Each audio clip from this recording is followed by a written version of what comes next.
Good morning. My name is Dr. Grace Mary Chiudzu.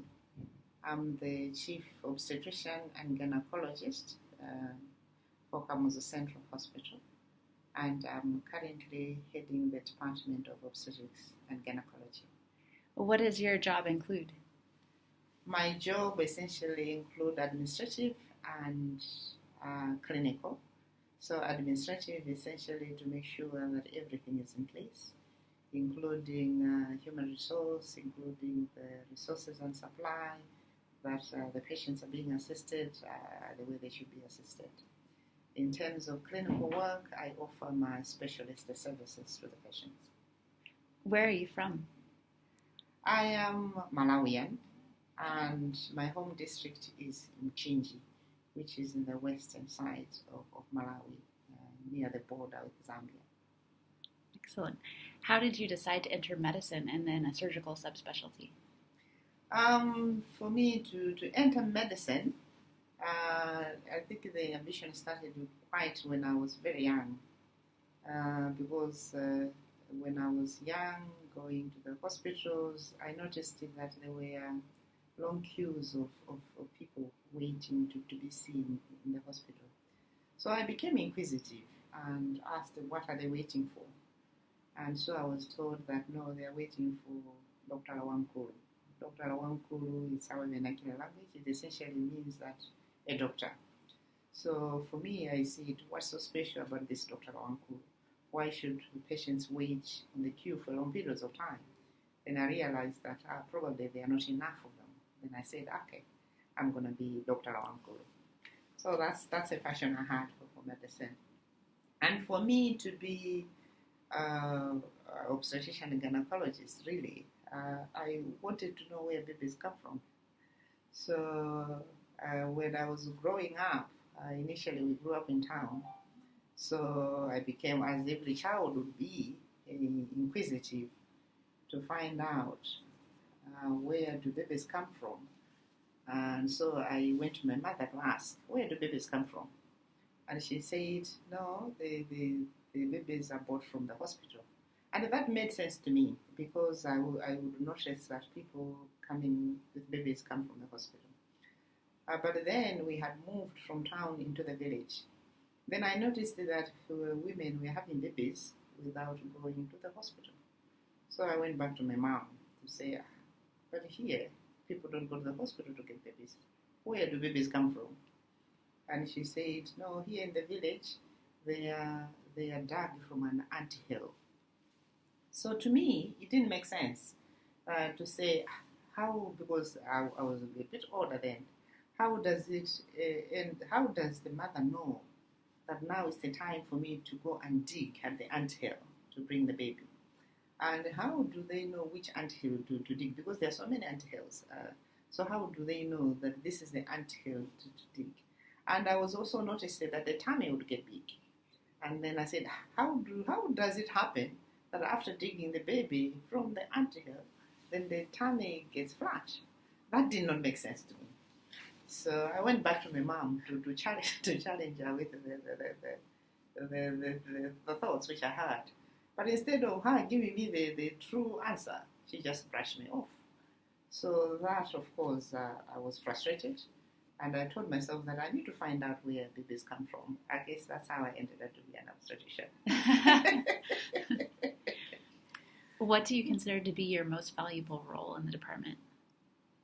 I think my most valuable role, which I can see currently, is the challenging program which we started, the training of the registrars to be specialists. So that I consider as a most valuable role, because I have also noticed that with the coming of the registrars, we have improved the service delivery to the clients which we offer our services. And I also believe that this is a more sustainable way of having human resource which will be actually be able to assist these women. In a way, we will have so many Dr. Uncles on the ground. So I find that to be a most valuable role which I'm playing currently. And what are your goals for that and how to improve that? My goals in improving that, the next thing you say, yes, we have the people now who will be with us for a period of time during their training time. The other thing which we need to improve is the quality of service which we're providing. So I would want to improve on our data capturing. So because it's only if we capture the correct data, then we'll be able to do a self-analysis and be able to make some changes on things which will benefit the people which we are serving. So that's the direction which I'm thinking at. What do you think are the most significant challenges or barriers to that? The challenges is still to do with the human resource and also to do with the supplies, because if in terms of human resource we will require, and also another challenge is the current system of operations, because as we are centrally managed.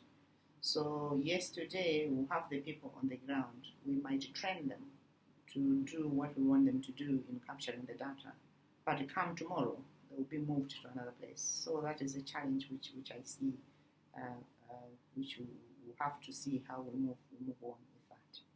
Yeah. What changes do you hope to see in Malawi in your lifetime?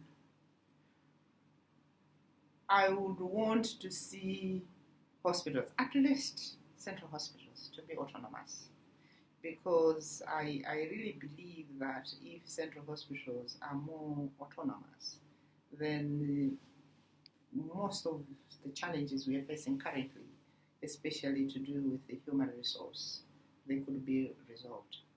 I truly believe that yes, we don't have enough human resource on the ground. But I also strongly believe that the little human resource we have on the ground, we don't do what we are expected to do. But I think all this is because it's contributed towards the central management which we have.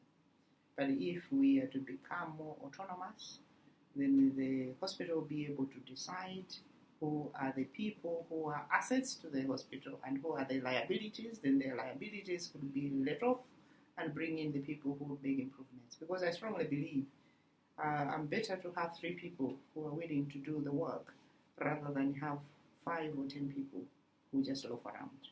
So my hope in the long run, I hope at least the central hospitals will have some autonomy of some sort to manage their hospitals.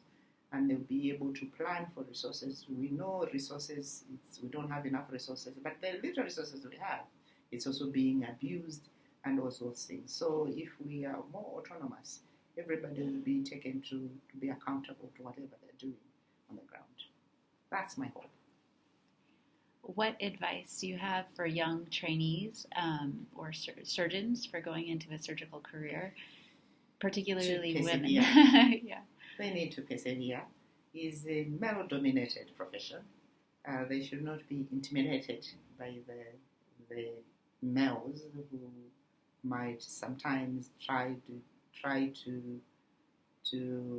look down upon them. They should just persevere and stay focused. That's the advice. Thank you so much. I appreciate you talking to us. Thank you so much.